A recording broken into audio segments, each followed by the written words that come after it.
Boy, did Manel Kape just make a statement. But hey, it's your boy DHP, and y'all know the rest, man. But hey,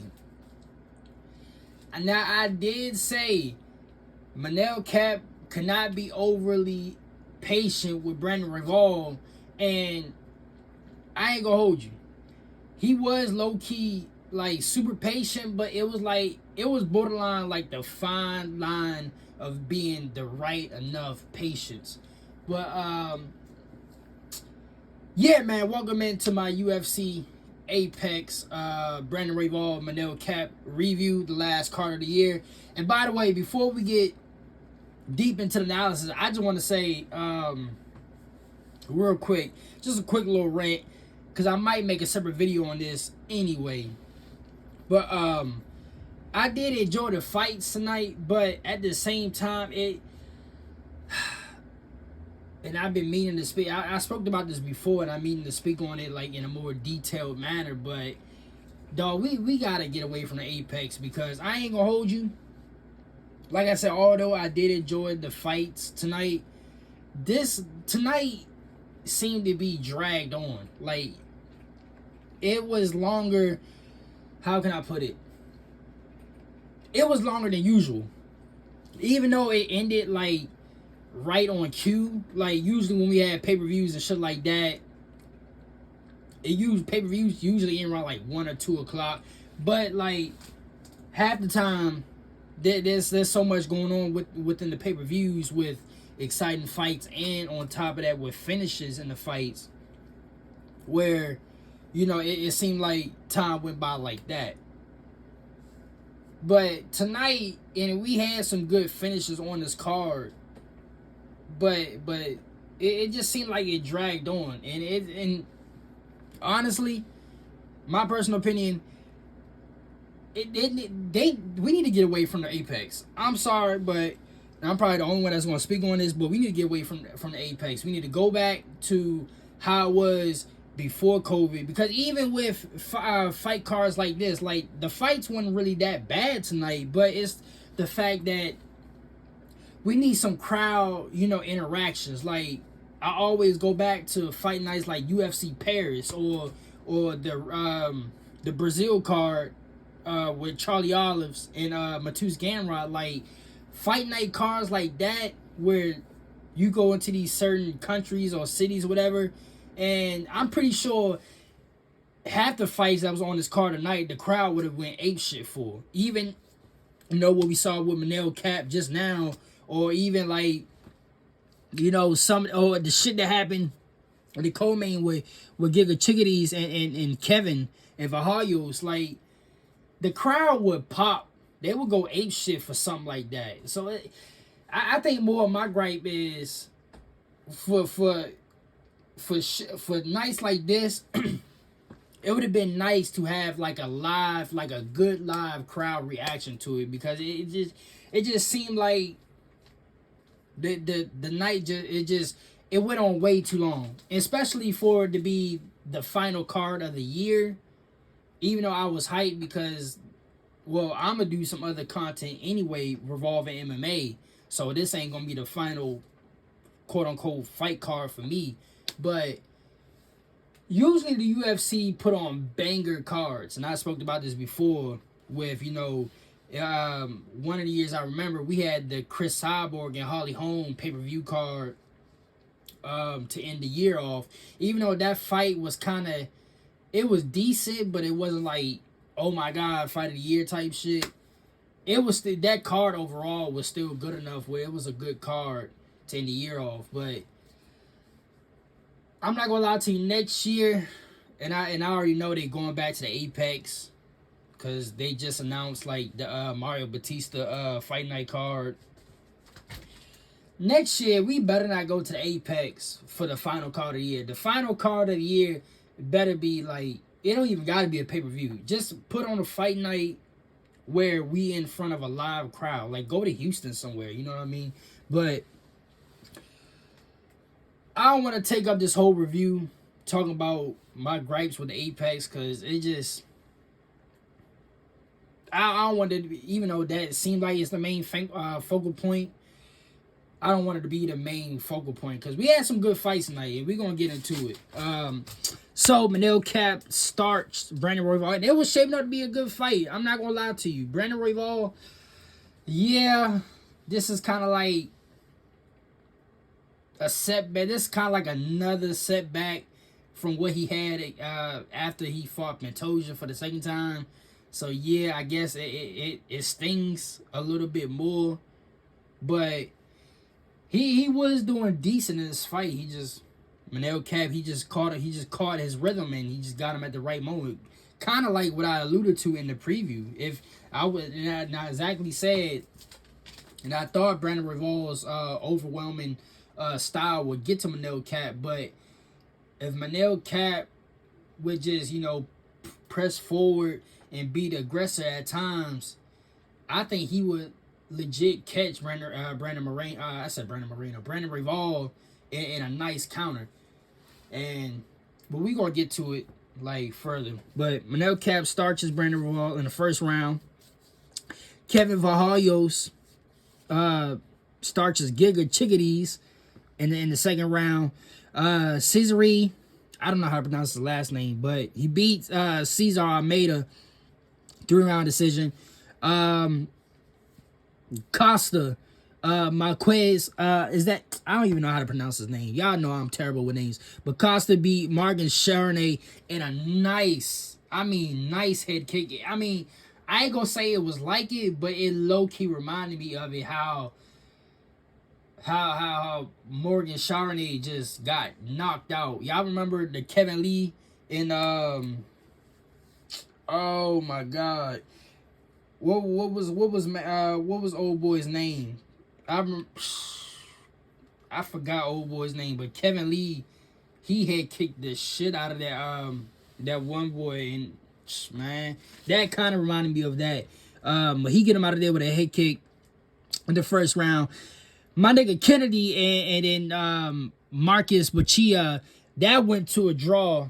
We're gonna get to that too. And then King Green, Bobby Green, he ended up beating Lance Gibson Jr., by split decision. My opinion, I didn't think it was a split. I'm not gonna lie to you. We're gonna get to him too, because I see a couple things where I'm like, okay, for him being 30 years old, he can still work on these little chinks in his armor, and then he can get right back and potentially, get up there in the rankings by like 32, 33-ish. But I didn't think that was a split decision. That was, I feel like he won a unanimous 2-1 decision, not no damn split. But main event, because this is very crucial. Y'all know the drill. Instagram, y'all gonna get the chopped version. YouTube, y'all gonna get the full version. Manel Kape, Brandon Royval. Manel Kape actually fought a beautiful game. Now I did think that, and he low key corrected it. He adjusted it as the fight went on. A little later into this first round, but it did seem like Manel Kape was chasing Brandon at one point, but then he kind of corrected himself, and then he started to cut off the octagon. And once he cut off the octagon, he caught Brandon Royval with his lightning strikes, and he put his lights out. Now I like how Brandon was going, like the body kicks, and Manel Kape was doing a couple jack. Honestly, if you really think about it, Manel Kape fought like a Conor McGregor type fight, like how Prime Conor was fighting these niggas. How he would, he would have this nice little. Manel Kape didn't have like the stance that Conor had, but Conor, he always go ahead and then do some body work, but he will keep changing it up, level changing with head, body, head, body, head. And that's what Manel Kape doing. Now I did like the body kicks Brandon Royval had, but the way Manel Kape was able to, cut off the octagon towards that last half before the knockout and close the distance, that was nice. That was nice. And honestly, I do feel like the way this fight happened, I really think now he can probably beat Pantoja the second time around. Because if you if you compare the two, Pantoja and Brandon Royval, they almost have low key the same type of overwhelming style. So I do feel like now that I see Manel Kape do what he did against Brandon Royval, I'm confident that Manel Kape could actually go beat Pantoja. Now Joshua Van, that's a whole different story, because Joshua Van is not like Brandon and Pantoja, and Joshua got a chin on him. Now, what could separate that fight is Manel Kape do got some power on him. That's the one thing that's very underlined and underestimated about Manel Kape is you wouldn't think that Manel Kape has a ton of power, but it's not on like Davison Figueiredo type power. You know, when Davison was running flyweight for the minute for doing his little run, it's not on that level. But Manel Kape got some power now, and that's low key underlining. But Manel, he fought a nice game plan. Yeah, he had a couple. Brandon Royval got a couple good shots in, which is, you know, you can't really be down on that because it's Brandon Royval. You know, I expected like this fight to be somewhat of a dog fight, a competitive fight. It's just a matter of who's going to adjust to who and shut down the other person's offense per se.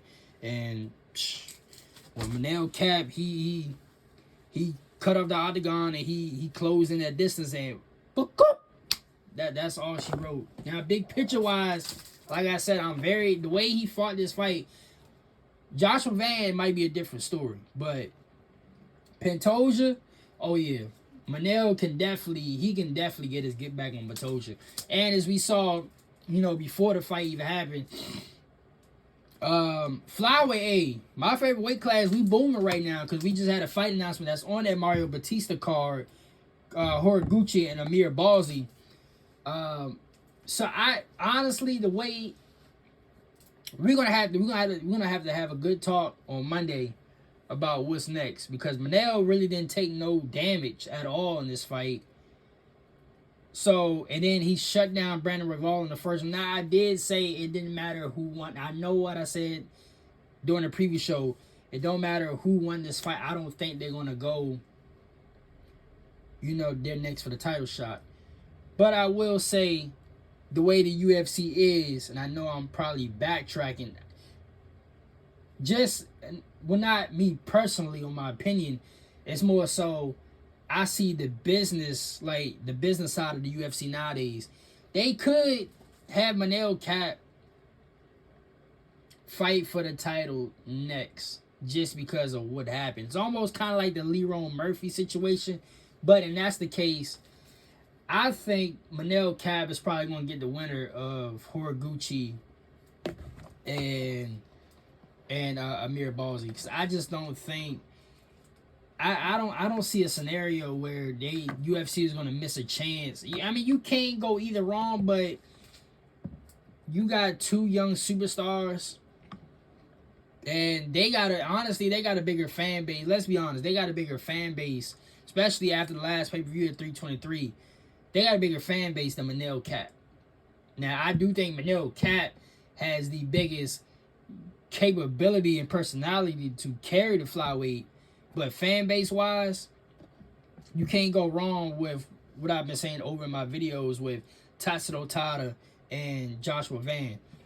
And then, you know, so I can see, we're going to talk about it much more, because low key, depending on how everything go, I mean, I expect Pantoja to automatically get his shot back.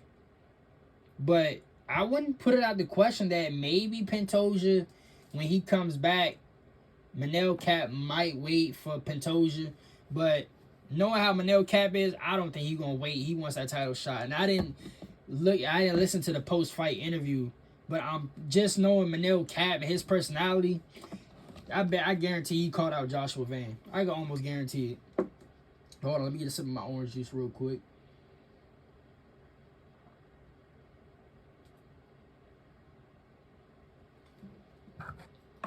But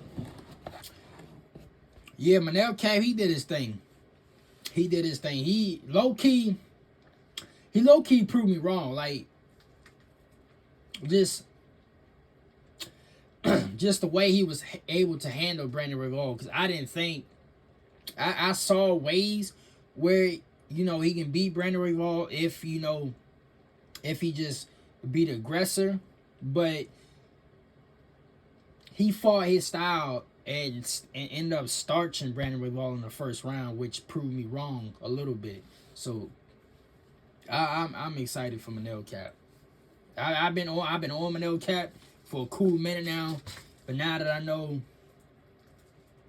he can still fight this style and still be productive out here, that's dope to see. But on to the co-main. Now I'm not gonna lie. This was very impressive. But Kevin Verhalles reminds me of John Lineker. But then I seen he called out Cub Swanson. I mean, yeah. I mean, if he faced Cub Swanson, if that's the fight that's next, yeah, he's gonna win that, bro. Because Cub, we all know about Killer Cub Swanson, but Cub, he's not in his prime no more. And there's somebody like Kevin, but he low key reminds me like a featherweight version of John Lineker. Like if you got the chin, you can definitely outstrike him, because all he gonna do is try to get you in little blitzes. Now I will say his IQ is low key good, because how he caught Giga Chickadee is going to his, I want to say his left. Now on the camera it would be our right, but I think where Giga was positioned at in the octagon, it was towards his left. So I like how he caught him. He caught him with the spinning back fist going to his left. So that tells me that he noticed that Giga liked going to his left. And even if he didn't know he was going to his left, the way he was positioned, Giga was trying to escape through his left. So he went ahead and spin a back fist in that direction. And that's key. That's key. Whether or not his IQ, I think low-key he has good IQ, which is good. But even if that was just pure instinct on his positioning, that's low-key still IQ anyway. So I do like how he got good IQ. But I feel like his striking style is, if you got a chin and you're very technical with your striking, he could be had. I'm not gonna lie to you. And now because he reminds me of John Lineker a little bit, I'm gonna throw my support at him, but I don't really expect him to be like a major contender at featherweight. It's really gonna be like a wait and see almost. I ain't gonna say he would never get there, but he could. You know what I mean? It's just wait and see. I want to see more. But to the middleweight, now I like to see more striking. now Cesare. Now he's young. He is young, and I like that. But I like to see more striking, because he got the grappling. His grappling, and the more he evolves with his grappling and his wrestling, he actually could go a long way in middleweight, because we all know middleweight as well as lightweight is probably, and welterweight is probably one of the most well balanced weight class in the UFC right now. Now, within that top 10, it's low-key more so, grappling, wrestling, jiu-jitsu, Brazilian jiu-jitsu oriented, with some striking in between. But the way middleweight is right now, he actually fits right in. So I definitely like to see more with him. The more he fights, the more he gains experience. He actually might be dangerous at middleweight, just because of how that shit is. Cortez and Marcus Sharp. Jesus, boy. I ain't gonna lie to you. Out of anybody on this card, I must say Cortez. I keep saying Cortez. Costa. Costa is the one to look out for. I mean, and we're gonna get to the Marcus Bashea and Kennedy fight, but Costa, He's the one to look out for because he's on a little streak, and at featherweight too. And featherweight needs somebody like that. Featherweight and the power he has, bro. The power he has and the way he strikes, it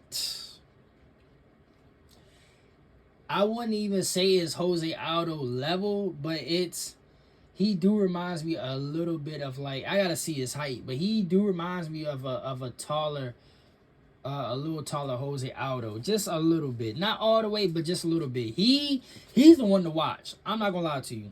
Out of anybody on this card, as far as like getting up there in the rankings, getting ranked, getting up there in the rankings, whatever, it's him. It's definitely Costa. Now we get to the Kennedy and Marcus fight. Lord Jesus. I'm not gonna lie to you. Marcus, he should have won this fight. He should have won. Now, I'm not saying about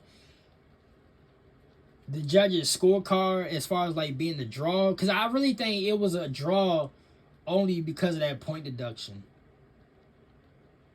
But I'm saying Marcus should have won this fight because he should have finished. And first off, it was like the second round, I believe. The second round, he should have finished him, bro. When he had him back flat, and and credit to Marcus, because you really don't see a lot of precise grounded pound strikes. Like, some strikes gonna get in, but a lot of niggas it's gonna be sloppy because they going at a fast rate to finish the fight, right? So I like how methodical he was with his grounded pound strikes, but unless the nigga like fully gives up for it or like fully gets knocked out from it, they're not gonna stop the fight. And he should have finished. He should have actually finished Kennedy, because there was no way Kennedy was even. There was no way he was gonna get up from that. So he should have definitely finished the fight. It shouldn't even came down to the judges' scorecards. But Kennedy, credit to Kennedy, because he fought back, and even when it was on the ground, he was comfortable and got him on the ground. But overall, Marcus, he should have won this fight just because I feel like he was the better fighter than my nigga Kennedy. Like, Kennedy, like, on the feet, he ain't want nothing to do with Kennedy at all. And you can definitely tell. Now, he gave a couple good shots back to Kennedy, but Kennedy had the power advantage, and you can definitely tell. But Kennedy was outclassed on the ground, and he should have finished the fight point blank. It shouldn't even went down to the judges' scorecards. But this what happens when, once again, that cliche saying, don't leave the fight in the hands of the judges, because he left it in the hands of the judges, and now it's a draw. So probably, I ain't gonna lie, is one or two things gonna happen with these two. Either they gonna automatically run it back, or UFC gonna set it up where they both go their individual ways, and UFC is gonna keep very close eye on their progression. So let's just say hypothetically they both get inside the top 15 or top 10 rankings, then they probably going to do it that way, because now the rematch is going to mean much more. You know what I mean? But because low key, this going into a draw actually fuck up both of their progression, because they're not in a position to be anywhere close to like top 10 or inside top 10. So it's kind of like it's much different than, you know, what happened with Megami Ankalaev and Jan Blachowicz. Way much different than that. You know, usually when you have a draw with somebody that's unranked, y'all both unranked, it's like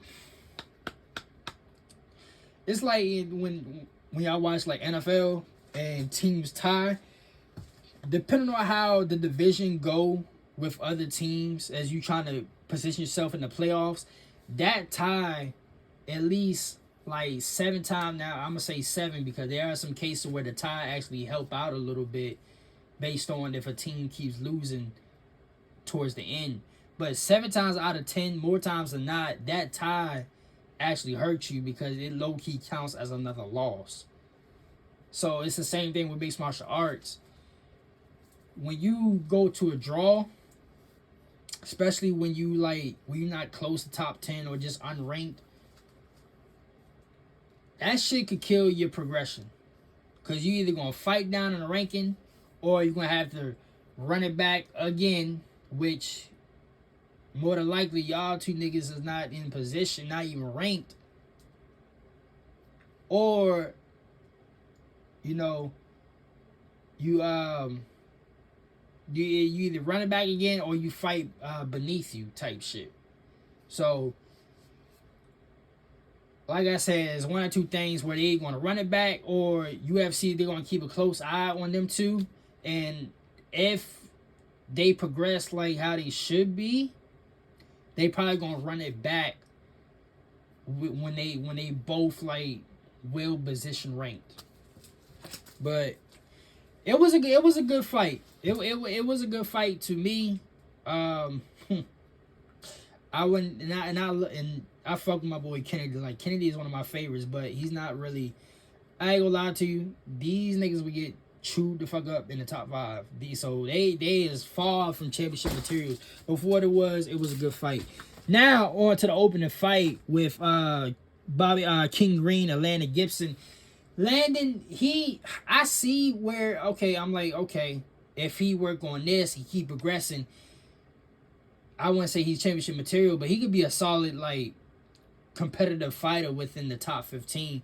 But with this fight in particular, he gave King Green, I'm gonna say Bobby Green. He just let Bobby Green just dictate the fight. He gave him too much respect. Bobby Green was basically like on some Nate and Nick Diaz type shit. Got his hands down, shoulder rolling, talking to him. More like Nick. Like Nate would do that shit and talk his shit, but Nick do that shit all the time. So Bobby Green, he just do, and I don't agree with the split decision. I did give Landon, the was it the first or the second round he had that takedown? I did give Landon, I think it was the second round. I gave him the second round, but Bobby won 2 rounds to 1 unanimously. It wasn't like, I don't even know where they got the split from. I might got to go check the CompuBox.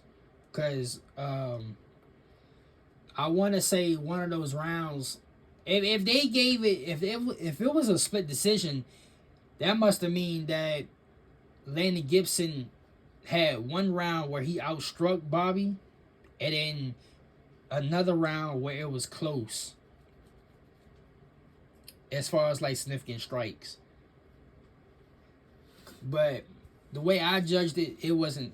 It was 2-1 unanimous. It wasn't split. But Landon, he just let Bobby just dictate the fight way too much. He gave him too much respect. Bobby, and he always backed up. Instead of leading, how I was alluding to with Manel Kape, Landon Gibson was always fighting on the back foot. And even when he had a chance, when he gave a couple hooks and a couple jabs to Bobby Green, and Bobby Green backed up some, Landon still didn't want to lead the fight. He was always on the back foot, and you never want to be on the back foot with a nigga like Bobby Green. But yeah, Bobby Green, he did the damn thing, and I've said it in the preview. Bobby Green, even though he's not a championship level fighter, he's still a competitive, quality opponent. So it ain't really like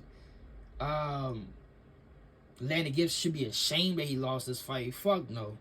Now I will say is, because I was very interested in this fight because of the hype, because I knew his name, but I didn't really check them out. But it do gives oh